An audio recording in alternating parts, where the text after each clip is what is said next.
আজ পিতৃপক্ষের অবসান আর মাতৃপক্ষের সূচনা। আজ মহালয়া।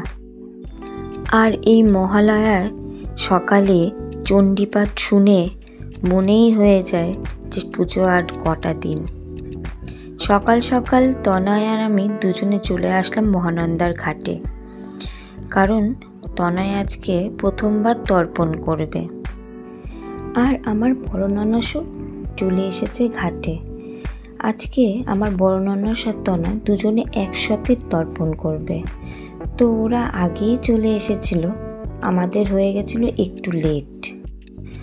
আর এই সকালবেলা ঘাটে এসে এত লোক সকালে তর্পণ করছে, এটা দেখে মনে হচ্ছে সত্যি পুজো এই তো এসেই শেষ। পুজো আসা মানেই পুজো শেষ। এই সারা বছর পুজো আসবে আসবে, এইটুকুই আমাদের আনন্দ। আর পুজোর মহালয়া চলে আসলো মানে পুজো আর কটা দিন, তারপরেই আবার 1 বছরের অপেক্ষা। আর এইদিকে দেখো ওরা দুজনেই স্নান করতে নেমেছে ঘাটে।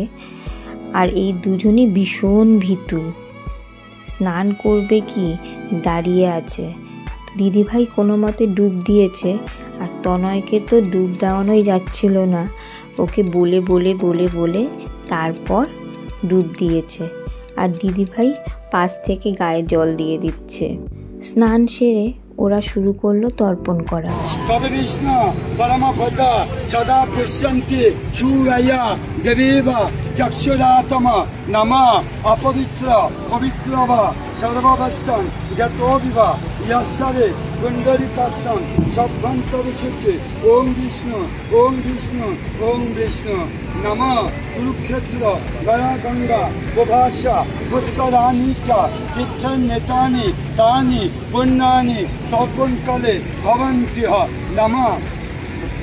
ব্রহ্মণ্য দেবায় ও ব্রহ্মণ একায় চ জগৎ একায় কৃষ্ণায় গোবিন্দায় নমঃ নমঃ নমঃ।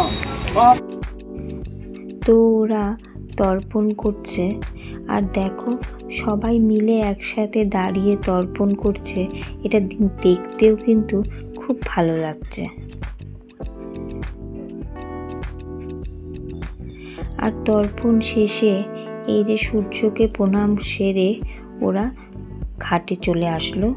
আর ঘাটে এসে ধূপকাঠি মোমবাতি জ্বালিয়ে প্রণাম সেরে এখন আমরা বাড়ির পথে হাঁটা দিয়েছি। তো আজকের ভিডিওটা এইটুকুই। আবার দেখা হবে পরবর্তী একটি নতুন ভিডিওতে। ততক্ষণ টাটা।